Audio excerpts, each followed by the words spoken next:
A todos nuestros amigos que nos siguen de cerca con esta serie de estudios sobre la identificación de cada tribu de las 12 de Israel, las 12 tribus, cada una con un carácter diferente antes y después de su conversión. Vamos a orar al Señor y decirle: Señor Jesús, tú que proclamaste tu ley en el monte Sinaí, que estás sellando a los 144,000, ayúdanos, bendito Señor, a ser contados entre ellos cuando Cristo venga por segunda vez. Gracias por el sábado, que no olvidemos tus promesas. En el nombre de Jesús te invitamos a que tú nos enseñes la verdad. Amén. Bien, mis hermanos, hemos estudiado las diferentes tribus. Comenzamos con Rubén, después Simeón, después Leví, primera y segunda parte, luego Judá, después de Judá, Zabulón, primera y segunda parte, después de Zabulón pasamos a Isaacar, y después de Isaacar pasamos a Gad. Hoy nos toca estudiar otra tribu, la tribu de Aser. Esta tribu vamos a estudiarla en esta noche, después de la oración que hemos elevado al trono de la gracia. ¿Quién era Asher? Asher era el octavo hijo de Jacob y el segundo hijo de Silpa, la sierva de Lea. Vamos a leer a Génesis 30, versículos 12 y 13. Rezan así: luego Silpa, la sierva de Lea, dio a luz otro hijo a Jacob, y dijo Lea: para dicha mía, porque las mujeres me dirán dichosa, y llamó su nombre Aser. ¿Qué significa Aser? Significa feliz. Significa el que trae felicidad. En Génesis 35, 26 nos dice: y los hijos de Silpa, sierva de Lea, Gad y Aser. Estos fueron los hijos de Jacob que le nacieron en Padán Aram. Entonces, este hijo trajo mucha alegría al seno de la familia, trajo mucha felicidad, y son muchas las buenas características de Aser, de esa tribu, porque una de ellas es pan sustancioso, como le leemos en Génesis 49:20, que reza: el pan de Aser será sustancioso, es decir, en el territorio o en la tierra donde habitaría esta tribu, sería una tierra fructífera.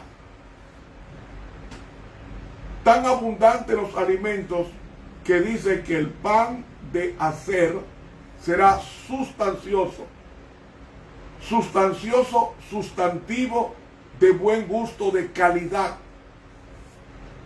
¿Y qué más dice? Él dará deleites al rey. Proveerá la mejor comida para el rey, porque su tierra sería feraz, abundante.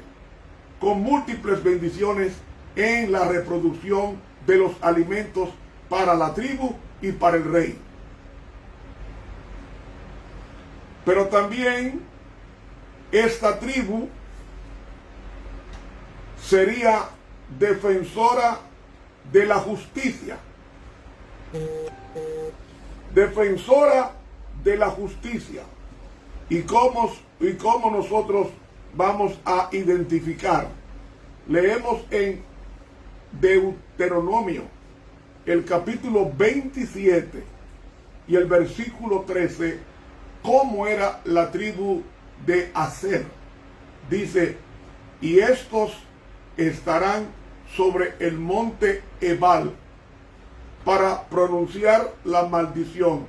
Y ahí menciona 6 tribus: Reubén, Gad, Aser, Zabulón, Dan y Neftalí. Las 6 tribus descendientes de Raquel y de Lea debían responder las bendiciones, porque serían tribus como la de Aser, defensora de la justicia. Las tribus para pronunciar las maldiciones eran las descendientes de Silpa y Bila, con la de Zabulón, hijo menor de Lea, y la de Rubén, quien perdió la primogenitura por el pecado que cometiera Rubén contra su padre, el cometer el pecado de incesto, habiendo vivido con la esposa de su padre. Eso está en Génesis 35, 22. Un defensor de la justicia. ¿Qué hace usted con la justicia? ¿La justicia usted la defiende o se queda callado ante los abusos? ¿Se queda callado ante las injusticias? Hermanos, Cristo proclamó su justicia y dijo a través del profeta Isaías que la justicia se puso lejos porque tropezó en la plaza. La verdad se retiró y la justicia se puso lejos. El cristiano debe tener un buen corazón para defender al inocente. Debe tener el corazón lleno de justicia para pagarle a tiempo a quien se le debe. Cuando nosotros tomamos prestado y no devolvemos el dinero, estamos robando y estamos cometiendo un acto de injusticia, porque la justicia es medir con la vara con que te van a medir a ti. El cristiano debe ser justo, debe ser justo, debe ser defensor de la justicia, porque Jehová, según Jeremías, es justicia nuestra. Fuimos perdonados por la justicia de Cristo, y esa justicia imputada debe ser vivida por los hombres como Aser, defensor de la justicia. Por eso es que Aser, junto a los 5 restantes, estaban en el monte Ebal para pronunciar las bendiciones del pacto. Otra característica hermosa de Aser, esa tribu, es que era amado por los hermanos. ¿Cómo leemos esto? Leemos en el libro de Deuteronomio, en el capítulo 33. Capítulo 33. Y en el versículo 24 leemos: a Aser dijo, bendito sobre los hijos sea Aser. ¿Sea quién? Sea Aser. Sea el amado de sus hermanos y moje en aceite su pie. Era una tribu muy amada por sus hermanos. Mantenía la confraternidad. No era chismoso. No era correveidile. Era una persona equilibrada que era muy amado por sus hermanos, porque no era litigioso. Era una persona equilibrada que promovía la paz, que promovía la hermandad, que promovía el respeto. Y yo pregunto, ¿es usted así con su familia, respetuoso? ¿Devuelve lo que usted toma prestado? Para que los hermanos amen a un hermano, ese hermano tiene que ser muy bueno. Y amigo, debemos amar a nuestros hermanos, y eso va a fructificar en amor, en reciprocidad, a esa conducta límpida y justa que tengamos. La tribu de Aser sería precavida. Si usted busca y lee con calma a Primero de Crónicas, en el capítulo 12, veremos cómo esta tribu pudo cumplir con la precaución debida que Dios demanda en sus hijos. En Primera de Crónicas, el capítulo 12, tenemos a continuación unas pinceladas de cómo era esta tribu. Capítulo 12. Estos son los que vinieron a David, a Ziclag, estando él aún encerrado por causa de Saúl, hijo de Cis, y eran de los valientes ayudadores de la guerra. Estaban armados de arcos y usaban de ambas manos en tirar piedras con honda y saetas con arco, de los hermanos de Saúl de Benjamín. El principal, Ahiezer, después Joás, hijos de Semá Gabaatita, y Gesiel y Felet, hijos de Asmavet, y Beraca y Jehú Anatotita, e Ismaías Gabaonita, valiente entre los 30, y más que los 30, y Jeremías, Caasiel, Joanán, Josabat Gederatita, Elusai y Jeremot, Bealías, Semarías y Cefatías Arufita, Elcana e Isías, y Azareel, y Joezer, y Jasobam de Coré, y Joela y Zebadías, hijos de Jeroam de Gedor. También los de Gad se huyeron a David, estando en la fortaleza en el desierto, muy valientes hombres de guerra para pelear, dispuestos a hacerlo con escudo y pavés, sus rostros como rostros de leones y ligeros como las cabras monteses. Ezer el primero, Obadías el segundo, Eliab el tercero, Mismana el cuarto, Jeremías el quinto, Atai el sexto, Eliel el séptimo, Joanán el octavo, Elzabad el nono, Jeremías el décimo, Macbani el undécimo. Estos fueron capitanes del ejército de los hijos de Gad. El menor tenía cargo de 100 hombres y el mayor de 1000. Estos pasaron el Jordán en el mes primero, cuando había salido sobre todas sus riberas, e hicieron huir a todos los de los valles al oriente y al poniente. Asimismo, algunos de los hijos de Benjamín y de Judá vinieron a David a la fortaleza. Y David salió a ellos y hablóles diciendo: Si habéis venido a mí para paz y para ayudarme, mi corazón será unido con vosotros. Mas si para engañarme en pro de mis enemigos, tiendo mis manos sin iniquidad, véalo el Dios de nuestros padres y demándelo. Entonces se envistió el espíritu en Amasai, príncipe de 30, y dijo: Por ti, oh David, y contigo, oh hijo de Isaí, paz, paz contigo, y paz con tus ayudadores, pues que también tu Dios te ayuda. Y David los recibió y púsolos entre los capitanes de la cuadrilla. También se pasaron a David algunos de Manasés, cuando vino con los filisteos a la batalla contra Saúl, aunque no les ayudaron, porque los sátrapas de los filisteos, habido consejo, lo despidieron diciendo: Con nuestras cabezas se pasará a su señor Saúl.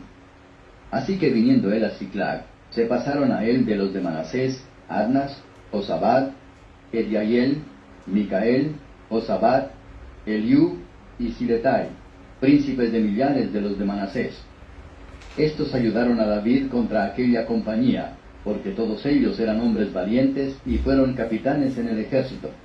Porque entonces todos los días venía ayuda a David, hasta hacerse un grande ejército como ejército de Dios. Y este es el número de los principales que estaban a punto de guerra, y vinieron a David en Hebrón para traspasarle el reino de Saúl, conforme a la palabra de Jehová. De los hijos de Judá, que traían escudo y lanza, 6,800 a punto de guerra. De los hijos de Simeón, valientes y esforzados hombres para la guerra, 7,100. De los hijos de Leví, 4,600. Asimismo Joiada, príncipe de los del linaje de Aarón, y con él 3,700. Y Sadoc, mancebo valiente y esforzado, con 22 de los principales de la casa de su padre. De los hijos de Benjamín, hermanos de Saúl, 3,000, porque aún en aquel tiempo muchos de ellos tenían la parte de la casa de Saúl. Y de los hijos de Efraín, 20,800, muy valientes, varones ilustres en las casas de sus padres. De la media tribu de Manasés, 18,000, los cuales fueron tomados por lista para venir a poner a David por rey. Y de los hijos de Isaacar, 200 principales, entendidos en los tiempos, y que sabían lo que Israel debía hacer, cuyo dicho seguían todos sus hermanos. Y de Zabulón 50,000, que salían a campaña a punto de guerra, con todas armas de guerra, dispuestos a pelear sin doblez de corazón. Y de Neftalí 1,000 capitanes, y con ellos 37,000 con escudo y lanza. De los de Dan, dispuestos a pelear, 28,600. Y de Aser, a punto de guerra y aparejados a pelear, 40,000. Ven, Aser ocupa el segundo lugar, después de Zabulón, en cantidad de hombres valientes para defender al rey David. Y de la otra parte del Jordán, de los Rubenitas, y de los de Gad, y de la media tribu de Manasés, 120,000 con toda suerte de armas de guerra. Todos estos hombres de guerra, dispuestos para guerrear, vinieron con corazón perfecto a Hebrón, para poner a David por rey sobre todo Israel. Asimismo, todos los demás de Israel estaban de un mismo ánimo para poner a David por rey. Y estuvieron allí con David 3 días comiendo y bebiendo, porque sus hermanos habían prevenido para ellos. Y también los que les eran vecinos, hasta Isaacar y Zabulón y Neftalí, trajeron pan en asnos y camellos y mulos y bueyes, y provisión de harina, masas de higos y pasas, vino y aceite, bueyes y ovejas en abundancia, porque en Israel había alegría. Ven, mis hermanos, cómo esta tribu precavida se unió para exaltar e identificarse con el reino de David, el reino del rey más grande que ha tenido la historia de Israel, el rey David. Era una tribu precavida. Por eso Aser recibió como su herencia las tierras bajas del Carmelo sobre el Mediterráneo hasta el territorio de Tiro. Y esta es una de las partes más fértiles de Canaán, abundante en trigo y aceite, con las que Salomón provisionaba al rey Hiram, rey de Tiro. Una tribu rica en trigo y aceite. Trigo, símbolo de la palabra de Dios, y aceite, símbolo del Espíritu Santo. Leemos en 1 Reyes capítulo 5 y el versículo 11 lo siguiente: y Salomón daba a Hiram 20,000 coros de trigo para el sustento de su familia. ¿De dónde sacaba el trigo? De la tribu de Aser. Y 20 coros de aceite puro. Esto daba Salomón a Hiram cada año. ¿De dónde lo sacaba? De la tribu de Aser, que era rica en aceite y en trigo. Su tierra, la tierra de Aser, se prestaba muy bien para el cultivo del olivo. Para mí es la tribu que más daba el aceite del santuario. Ustedes saben que el aceite del santuario tenía que ser de oliva. Y era machacado y tenía que vaciarse puro en los 7 brazos del candelabro que estaba al sur del santuario. símbolo de la palabra de Dios, símbolo de la palabra de Dios, lámpara es a mis pies tu palabra y lumbrera a mi camino, del Salmo 119, versículo 105. Entonces, esta tierra se prestaba, había mucho cultivo de olivo, que por eso hay una bendición profética que Moisés pronunció sobre la tribu de Aser en Deuteronomio capítulo 33 y los versículos 24 y 25, que rezan así. A Aser dijo: bendito sobre los hijos sea Aser, sea el amado de sus hermanos, y moje en aceite su pie, porque por la abundancia de aceite que había en su tierra, muy productiva de aceite sagrado, del aceite de oliva. Y entonces dice: hierro y bronce serán tus cerrojos, y como tus días serán tus fuerzas. ¿Qué pasaba con las viviendas de los habitantes de la tribu de Aser? Dice aquí: tendrían fuertes cerrojos que impedirían la entrada de sus enemigos. Hermanos, al ser una tribu muy segura, ¿qué provocó esto? Provocó el conformismo. Era una tribu de un carácter conformista,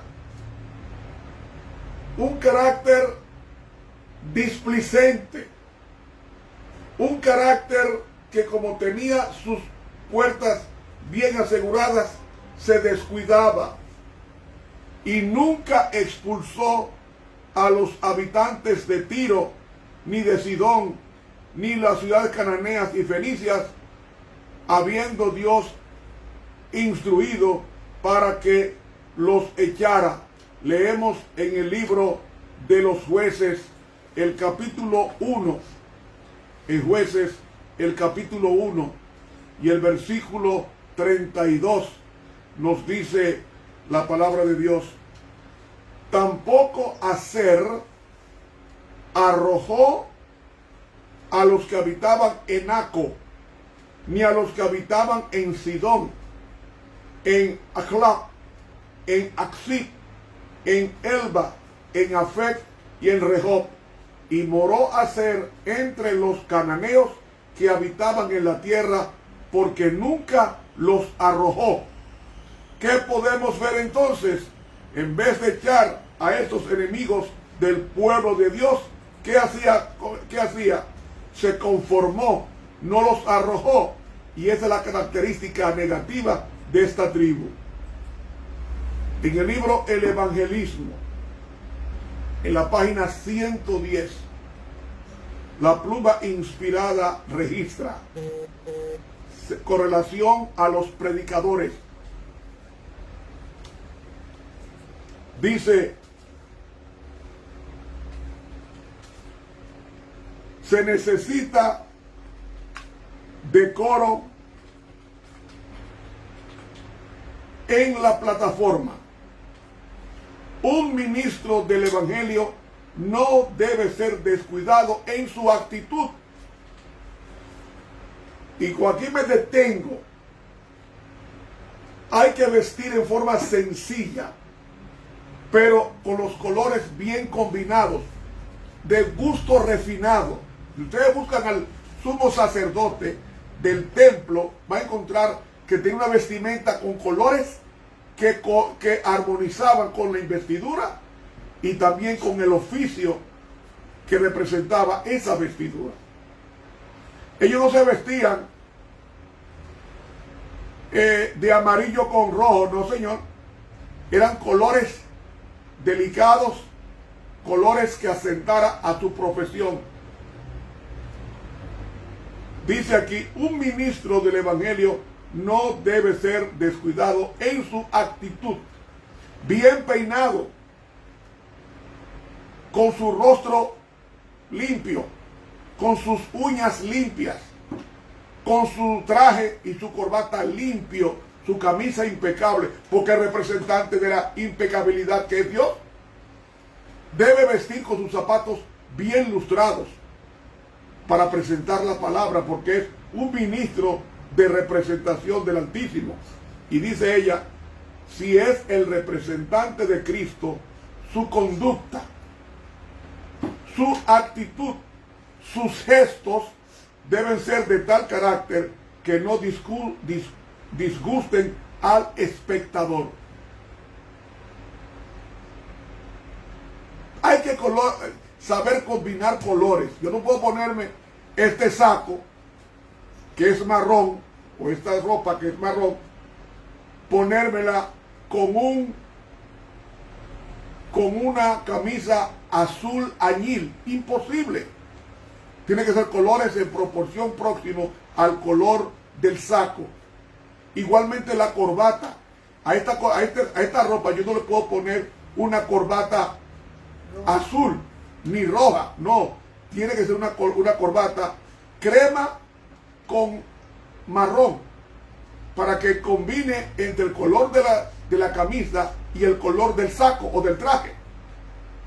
Hay que tener gusto para vestir. Y entonces aquí está hablando la pluma inspirada sobre cómo los predicadores deben vestir.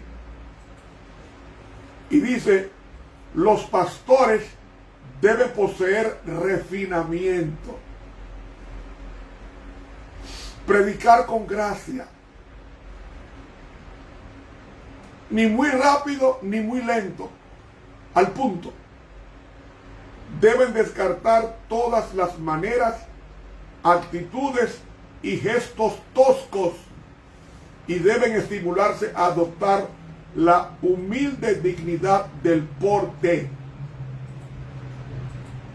Que se vea que somos ministros del Señor. Y termina diciendo ella, deben vestirse de una forma adecuada a la dignidad de su posición.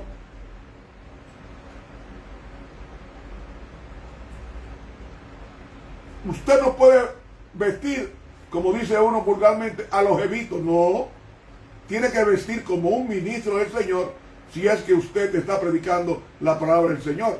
Porque aquí dice que el pastor o el predicador debe vestirse de una manera adecuada a la dignidad de su profesión. He leído del libro El Evangelismo, página 110. 110. Hay otra cita de la pluma inspirada que está en el libro Mensajes Selectos, en el tomo 2 y la página 425. Leemos: ninguno debería ser descuidado ahora, que todos presenten sus peticiones ante el trono de la gracia y reclamen para sí esta promesa: y todo lo que pidiereis al Padre en mi nombre, yo lo haré. Juan 14:13. Y entonces dice, vivimos en un tiempo peligroso. Si este país que se jacta de su libertad se está preparando para abandonar cada principio que forma parte de su constitución, dando decretos para suprimir la libertad religiosa, se está refiriendo a los Estados Unidos, y para poner en vigencia la falsedad y el engaño papal, entonces el pueblo de Dios necesita ofrecer con fe sus peticiones al Altísimo, luchar con Dios en oración. Las promesas de Dios proporcionarán ánimo a los que confían en Él. Las perspectivas de ser confrontados con el peligro y dificultades personales no necesitan desanimarnos, sino que deberían avivar el vigor y las esperanzas del pueblo de Dios, porque el tiempo de peligro constituye la oportunidad de Dios para proporcionar una clara manifestación de su poder. Eso está en Mensajes Directos, tomo 2, página 425. Y termina diciendo ella, no debemos sentarnos a esperar tranquilamente la opresión y la tribulación y cruzarnos de brazos sin hacer nada para impedir el mal. Que nuestros ruegos unidos asciendan al cielo. Orad y trabajad. Trabajad y orad, pero que ninguno obre impremeditadamente a lo loco, no. Aprended como nunca antes que debéis ser humildes y mansos de corazón. No debéis formular una ardiente acusación contra nadie, ya se trate de individuos o de iglesias. Aprended a tratar con las mentes así como Cristo lo hizo. A veces hay que hablar en forma dura, pero asegurados de que el Espíritu Santo de Dios mora en vuestro corazón para antes de pronunciar la verdad cortante.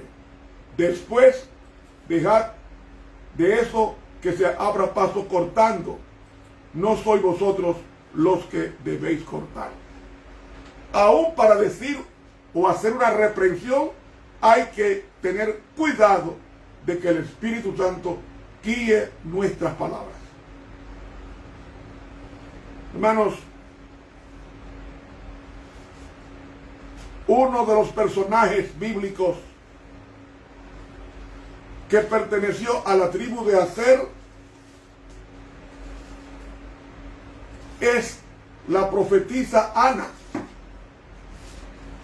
En Lucas 2:36 leemos: estaba también allí Ana, profetisa, hija de Fanuel, de la tribu de Aser, la cual había venido en grande edad y había vivido con su marido 7 años desde su virginidad. Es decir, vamos a computar esto. Ella, tomando en cuenta la edad con que se casaba una mujer, la mujer se casaba a los 15 años. La mujer judía se casaba a los 15 años. Como ella duró 7 años casada y enviudó y duró 84 años viuda, como dice el versículo 17, si tomamos los 84 años de viudez, más los 7 años de casada, más los 15 años de la edad del matrimonio, ella tenía entonces 106 años cuando estaba en el templo profetizando. Descendiente de la tribu de Aser era Ana.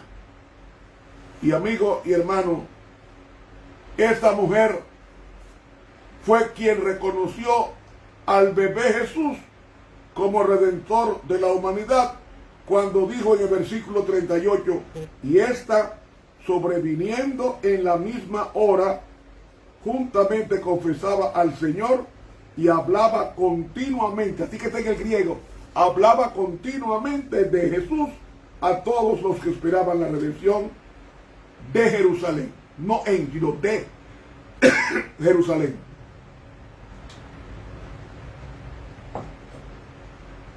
Hermanos, ¿qué cosa mala encontramos en esta mujer, en esta tribu, mejor dicho?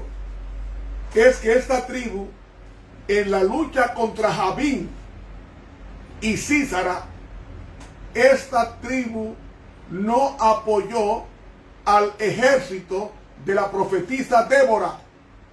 Y cuando Débora triunfó, elevó un cántico en Jueces 5:17, y lo vamos a leer. Jueces 5:17, el cántico de la profetisa Débora, cuando dice ella: Galaad se quedó de la otra parte del Jordán, y Dan, porque se estuvo junto a los navíos, se mantuvo a Aser a la ribera del mar y se quedó en sus puertos. No apoyó a Débora, no apoyó a Débora contra el capitán del ejército, el rey Jabín de Canaán, y el capitán de su ejército llamado Sísara. Y ellos, cuando los hijos de Israel clamaron a Jehová, Dios levantó una mujer llamada Débora, profetisa, mujer de Lapidot, y ella se sentaba bajo una palma, y cuando ella llamó e invitó a las tribus, la tribu de Aser no fue. La tribu de Aser no fue, pero tampoco Galaad ni Dan. Aser se quedó en sus puertos a la ribera del mar. Y nos dice que luego la tribu de Aser, tiempos después, se arrepintió de esa inconducta de no identificarse con el llamado de la profetisa Débora para librarse del capitán Sísara y el rey Javín. Y luego, años después, esta tribu cambió, porque en Jueces, el capítulo 6 y el versículo 35 nos dice: y envió mensajeros por todo Manasés, y ellos también se juntaron con él. Oigan bien, asimismo envió mensajeros a Aser, a Zabulón y a Neftalí, los cuales salieron a encontrarles, fueron a buscarlo, y ellos se dijeron: aquí estamos para defender el honor del pueblo. Y en Jueces capítulo 7 y en el versículo 23 nos dice: y juntándose los de Israel, de Neftalí, de Aser y de todo Manasés, siguieron a los madianitas. Ustedes saben que Madián era descendiente de Madián, de Abraham, porque Abraham tuvo 6 hijos con una mujer llamada Setura. 6 con Setura, 1 con Sara, otro con Agar, que fue Ismael. Ahí están los hijos de Abraham. 1 con Sara, otro con Agar, 2, y 6 con Setura, después que quedó viudo. Y de Setura vienen los madianitas. Hermanos, ellos se juntaron entre las tribus Aser para perseguir a los madianitas, y esto sirvió para que luego Gedeón mandara mensajeros en el monte Efraín para descender al encuentro de los madianitos y tomar las aguas hasta Bet-Bará. Y mis hermanos, cuánto cambia la persona cuando se arrepiente. Y otra característica importante de la tribu de Aser es que luego se humilló para celebrar la Pascua convocada por el rey Ezequías. Leemos en 2 de Crónicas capítulo 30 y el versículo 11 lo siguiente: con todo eso, algunos hombres de Aser, Manasés y de Zabulón se humillaron y vinieron a Jerusalén a celebrar la Pascua porque estaban arrepentidos. Hermanos, el libro El Evangelismo, en la página 74, nos dice: es un pecado ser descuidado, no tener propósito y ser indiferente en cualquier obra en que nos ocupemos, pero especialmente en la obra de Dios. Ser descuidados, llevar una vida sin propósito, eso es un pecado, el pecado de la ociosidad. Y entonces es de mayor gravedad cuando tratamos la obra de Dios en segundo plano, en segunda mano como algo que tiene que esperar. Yo no he visto a una persona en mis más de 60 años, conociendo, los 60, los 50 y pico de años, conociendo a los dirigentes, no he visto uno que haya servido al Señor sin reservas, que le haya ido mal. Porque el Señor sí paga, y paga muy bien. Por eso dice ella, toda empresa relacionada con su causa debe llevarse adelante con orden, previsión y oración fervorosa. Por eso yo cogí esta oficina y organicé, compré, mandé a hacer ese estante para organizar parte de mis libros, ahí no están todos, y hacer esta oficina agradable, porque donde hay aseo, donde hay orden, ahí está Dios. Dios cada mañana pasa por esta oficina a pasar inspección, y esta oficina yo no la uso para contabilidad, yo no la uso para ninguna cosa, solamente para las cosas del Señor. Y he gastado mucho dinero en la preparación de esta oficina, sí. Dinero que no tenía, lo busqué y lo gasté para que haya una apariencia de orden en este lugar. Y he comprado, y todavía me falta comprar micrófonos de alta resolución para que se escuche mejor. Porque ya esto se está transmitiendo por una página que creamos llamada Ramón Romero por Facebook.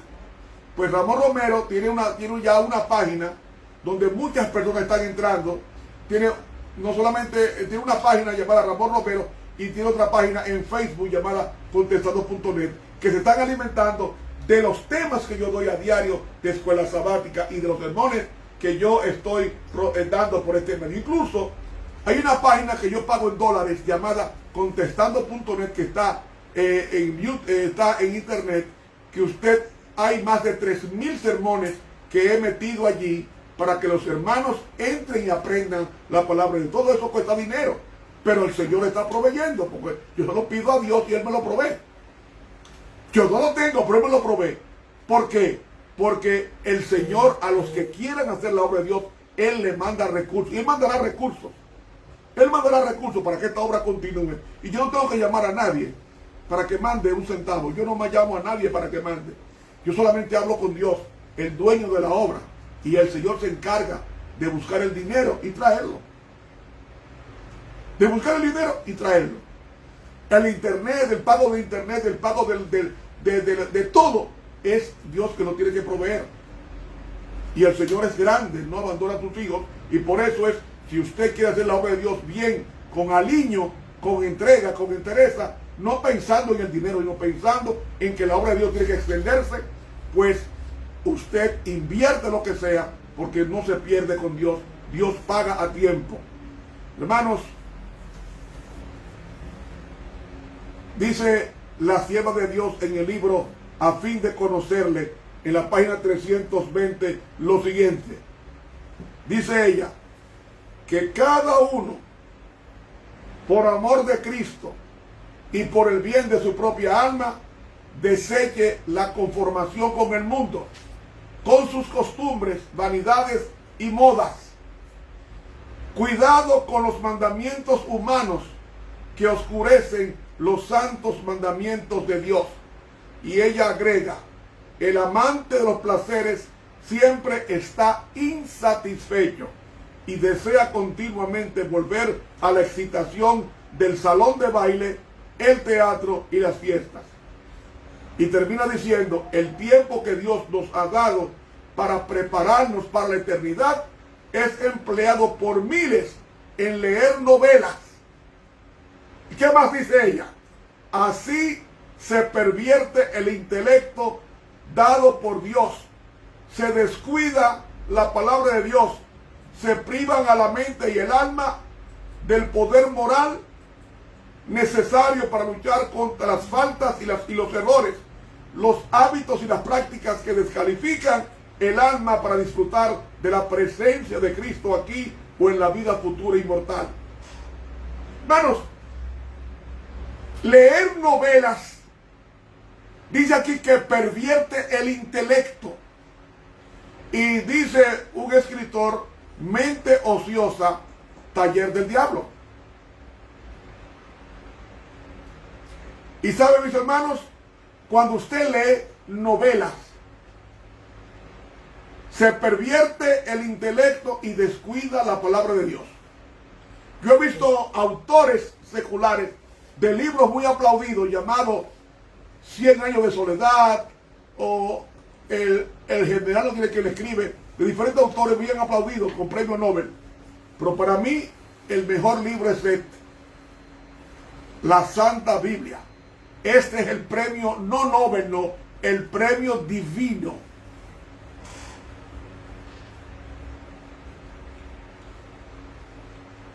Se seca la flor, se marchita la flor, se seca la hierba, pero la palabra del Dios nuestro permanece para siempre.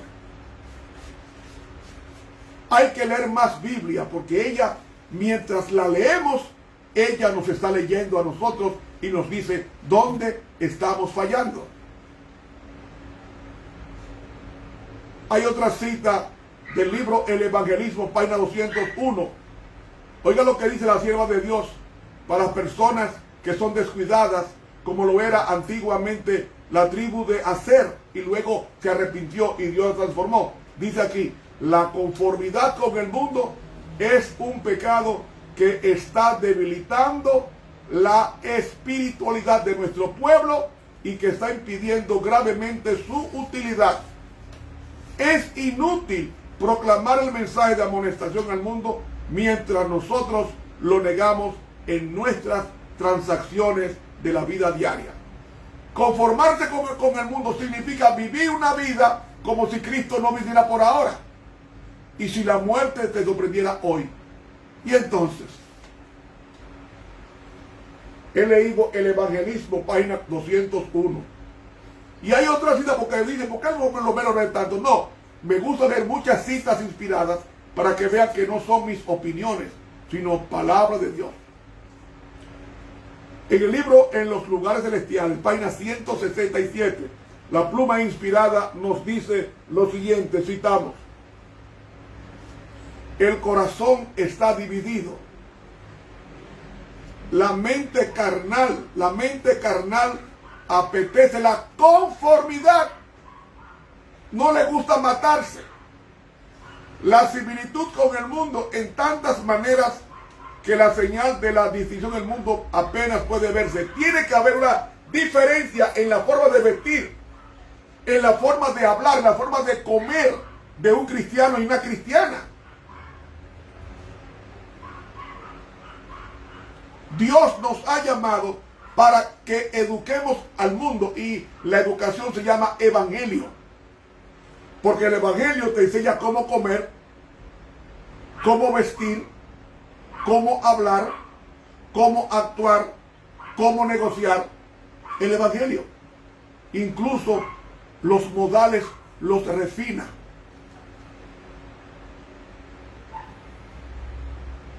Dice ella, las máximas mundanas y las prácticas mundanas minan, o sea, debilitan la espiritualidad del corazón y de la vida. La conformidad con el mundo significa semejanza con el mundo y con las normas mundanas. Nadie puede servir al mundo y a Jesucristo al mismo tiempo. ¿Ven? La conformidad con el mundo significa vivir como los mundanos, comer como los mundanos, hablar como los mundanos y actuar como los mundanos. Tenemos que ser diferentes, como hizo Aser, que cambió esa forma de vida, se arrepintió y buscó de todo corazón al Señor. La sierva de Dios, en el libro Hechos de los Apóstoles, en la página 451, es relevante esta cita de la pluma inspirada. Escuchen bien. Citamos: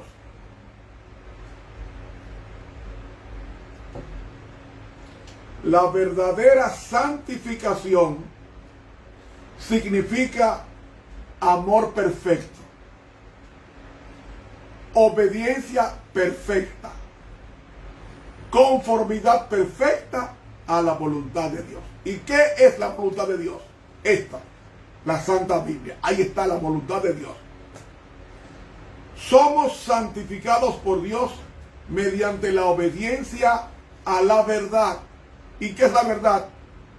Santifícalos en tu verdad, tu palabra es verdad, dijo Jesús en Juan 17:17. Porque la verdad no es una cualidad, la verdad es una persona. Y Cristo dijo, yo soy el camino, la verdad y la vida. Cristo es la verdad.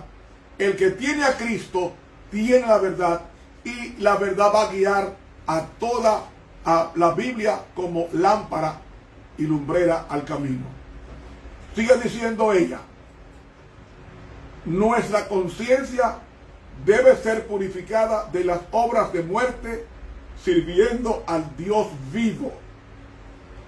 Todavía no somos perfectos, pero es nuestro privilegio separarnos de los lazos del yo y del pecado y avanzar hacia la perfección.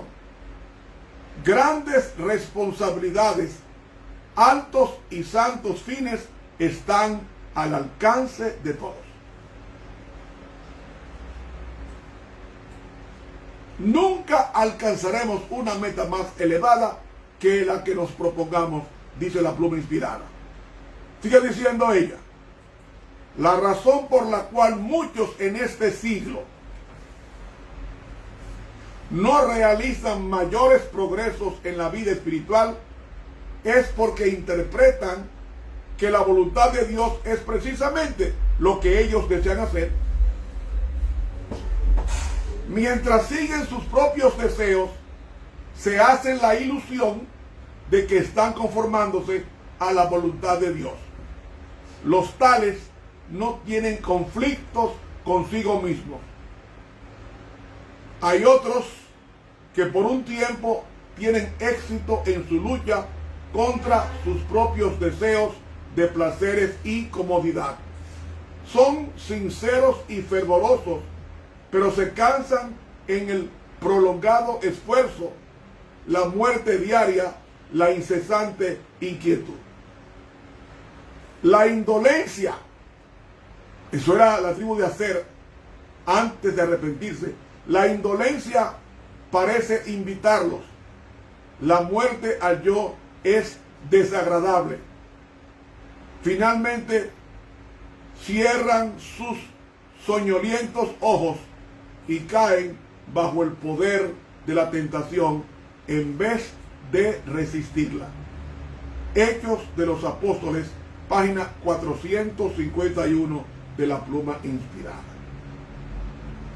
Entonces, repasando el estudio para llegar a la exhortación final, la tribu de Aser tenía buenas características. Pan sustancioso y deleitoso. Era la tribu o una de las tribus que más trigo de calidad daba.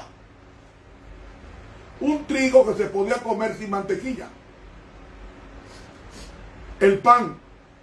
Y dice que será tan buen pan que daría deleites al rey, porque siempre para el rey se buscaba la mejor comida. La mejor comida, la mejor bebida.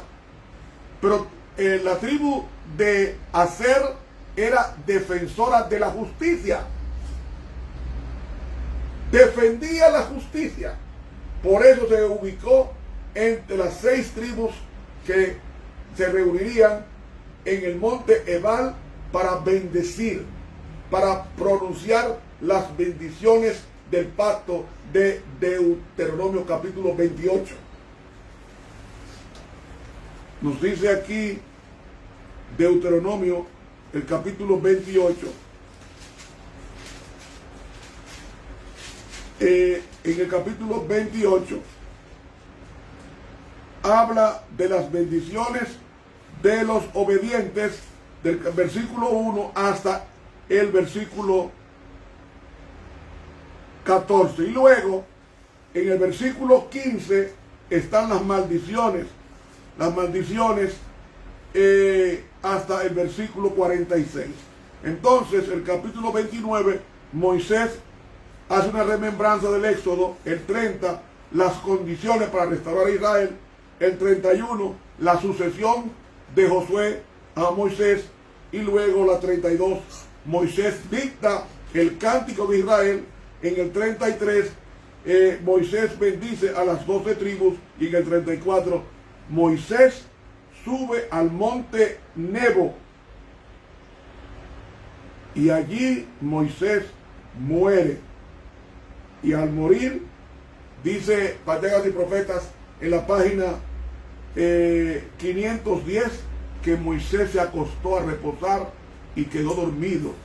Y pocos minutos después vino el ángel, el arcángel Miguel, según Judas 9, vino a buscar el cuerpo disputándolo con Satanás. Y Cristo no discute con el diablo. Le digo solamente, el Señor te responda, porque fue mi papá que me mandó a buscar a su hijo muerto llamado Moisés. Y lo levantó y se lo llevó al cielo. Y luego en la transfiguración aparece Moisés en el libro de Mateo capítulo 17. Pero de hacer encontramos que era muy amado por los hermanos. Sea simpático con los demás, interésese por los demás, sea precavido. Y otra característica de esta tribu, que aunque era descuidada, luego se arrepintió y cambió y persiguió a los enemigos del pueblo de Dios y se humilló para celebrar la Pascua convocada por el rey Ezequías, rey del sur. Y mis hermanos, el descuido de esta tribu cambió, tornándose en consecuencia en una tribu virtuosa, una tribu cuidadosa, una tribu que realmente era amada, precavida y de buen corazón. De buen corazón. Oh, mis hermanos, bienaventurados, dijo Jesús, los de limpio corazón. Bienaventurados los de limpio corazón. En Mateo capítulo 5 dice, bienaventurados, capítulo 5 de San Mateo, bienaventurados los de limpio corazón, porque ellos verán a Dios, en el versículo 8. Los de corazón limpio, ellos se dedicaron a buscar a Dios y Dios fue encontrado. Hermanos, llegando al final de este estudio, si tú eres una persona descuidada, desaliñada, tú puedes, encomendándote a Cristo, entregarte a Él tal como tú estás, y Él hacer las grandes decisiones y las grandes resoluciones y los grandes cambios que Dios hizo con los aseritas, es decir, los descendientes de la tribu de Aser. Leemos en el libro de Romanos, la última, el libro de Romanos, lo dejaré para despedirme. Voy a leer esto. Aquí nos habla ella sobre los libros, dice ella, en el libro Testimonios para la Iglesia, tomo 5, página 624. Ella dice, tomé la preciosa Biblia y la rodeé con varios de los testimonios para la iglesia, es decir, con los libros que ella escribió, dados para el pueblo de Dios. Aquí se tratan, dije yo, los casos de casi todos. Se les señalan los pecados que deben rehuir. El consejo que desean puede encontrarse aquí, dado para otros casos similares. Sigue diciendo,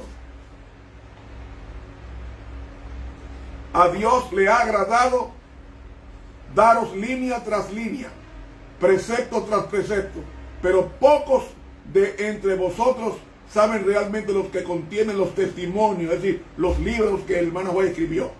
No estáis familiarizados con las escrituras.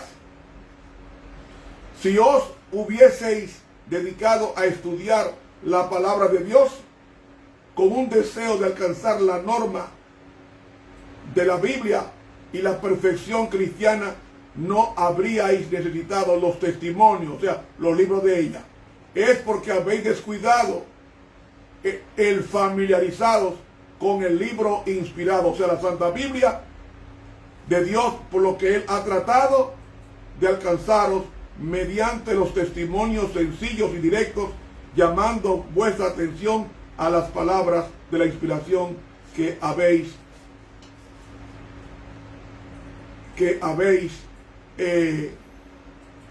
descuidado de obedecer, e invitándoos de abordar vuestra vida de acuerdo con sus enseñanzas puras y elevadas. Testimonio para la Iglesia, tomo 5, página 624. Al descuidar el estudio de la Biblia, ella escribió estos libros para hacernos volver a la Biblia como palabra de Dios. Quiero terminar con esta cita de Romanos capítulo 12 y el versículo 2. Dice, no os conforméis a este siglo. ¿Cómo fue que leí? No os conforméis a este siglo, sino transformaos por medio de la renovación de vuestro entendimiento, para que comprobéis cuál sea la buena voluntad de Dios, agradable y perfecta. Hermanos, que Dios nos ayude a ser como Asher, que aunque era descuidado, aunque era una tribu que no le importaba lo que le pasara a la otra tribu, al final se arrepintió, Dios la transformó y su nombre está escrito en una de las 12 puertas de la santa ciudad, la Nueva Jerusalén. Hermanos, que Dios nos bendiga. Mañana sábado a las 11 de la mañana continuaré el estudio que termino esta noche. Así que vamos a orar y recordarles que mañana a las 11 de la mañana continúo en la investigación de las 12 tribus. Para mañana otra tribu más. Oremos. Padre, gracias por tu grata compañía. Nos has bendecido. Llénanos del gozo de Jesucristo y del perdón de los pecados. Y ayúdanos a abandonar el desaliño, el abandono, y poder nosotros vestir sencillo, pero bien armonizado en los colores, en el peinado, en los zapatos y las demás cosas, para que seamos fieles representantes del Señor aquí en la tierra. Danos un sueño reparador y un descanso en el Señor, y mañana temprano levántanos para continuar impartiendo luz, la luz impartida del cielo desde tu trono. Oración que te pido de corazón en el bendito y glorioso nombre de Cristo Jesús. Amén. Muchas gracias. Dios nos bendiga. Ahora, tan pronto termine este estudio, tan pronto termine de hablar con ustedes, mandaré este estudio en video en la página de internet contestando.net. En 3 minutos va a estar ya enviado. Entonces, arriba, a mano derecha dice Live Facebook, o sea, Facebook en vivo. Es decir, esta grabación se va a pasar inmediatamente a la página contestando.net. Usted va a ver el tema que acaba de escuchar, lo va a ver en video, y puede usted darle forward para muchas personas que quieran conocer la palabra de Dios. Que Dios nos bendiga. Me despido con ósculo santo, Ramón Romero, a todos ustedes. Buenas noches y feliz sábado.